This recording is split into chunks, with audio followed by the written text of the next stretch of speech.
So guys, ito na yung pinapagawa kong parang balcony sa amin. Dati kusina to. Yan, ito na. So hindi pa siya tapos talaga, pero iniwian ko lang para makita kung ano na ba ang completion percentage charge. So ito na, yan, dito. So maganda na tingnan pag dito. At saka, sa likon, sa likon. Compare last time, ano, parang dito guys, matanang talaga yung bukid. Padung sa diri. Di ba? Ayan. Nilagyan siya na parang bench, pero maluwag siya para pwedeng higaan. So kung magtatambay dito, so pwede dito. So hindi pa siya masyadong tapos. Baka siguro bukas tapos na. Ito din, pwede dito. Padung ka pwede, padung. Ayan. Pwede na dito maka-accommodate ng ano. So dati kusina to namin dito, yun din yung dirty kitchen namin. Yan nga, may ting nga yung ano. Ayan, dirty kitchen namin. Saka lababo. So ginawa namin ito parang terrace at saka balcony. Para maluwag dito, pwede ito tambayan. So maluwag na. Ito yung kalik. Yan.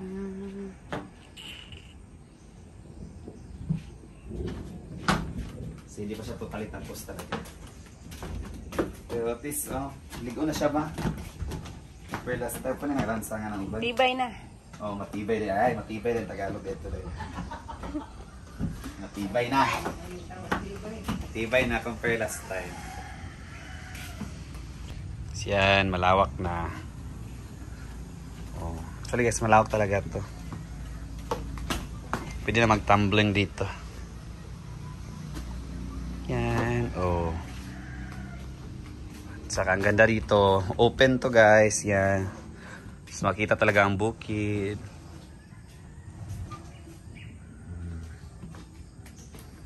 Yan, hindi pa siya natapos. At yung sa baba, yung sa kusina namin. Bababa tayo later. Yan o. Masarap rin tambayan.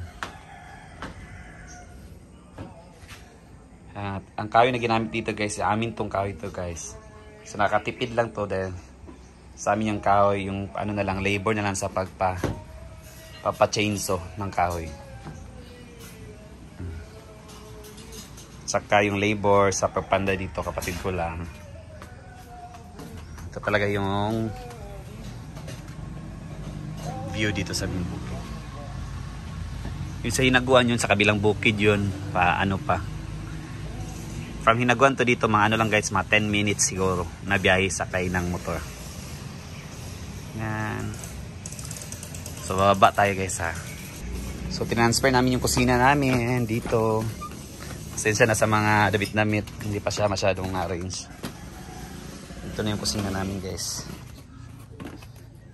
Bababa tayo. Yun na yun sa taas.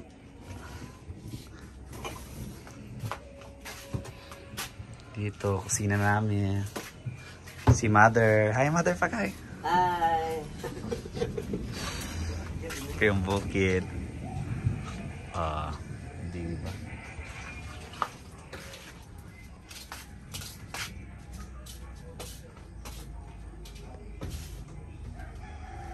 Lalagyan pa siya guys ng ano. Sa ito ilagay guys. Parang paste para madikit. Para siyang glue na. Wood glue talaga. Wood glue pala. Para wala na yung ano, parang butas-butas. Alam niyo na yung mga kahoy, hindi naman talaga perfect yan na magdidikit talaga. So yan pa. So yung kusina namin guys, hindi pa siya masyadong hindi pa siya natapos. Hopefully makaipon-ipon, matapos din to. And dito may dirty kitchen. Yan. Hindi talaga mawala may dirty kitchen. Lababo namin. Muli kaming gasol if ano. At dito din gagawin itong kwarto ng kapatid ko. Or ng parents ko.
So yun na guys, so malapit na, na talaga siyang matapos. So update nito, parang mga dito na lang yung kulang.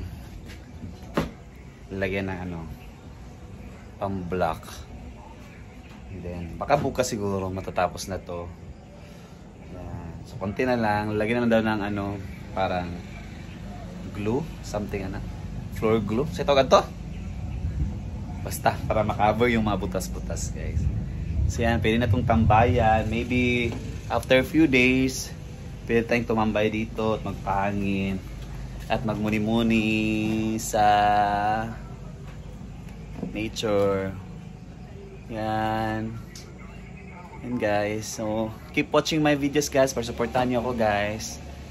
Para kumita naman tayo para sa video to. I-update ko pa kayo guys sa next in my vlog. Update naman tayo sa kung ano talagang mangyayari ito. Yung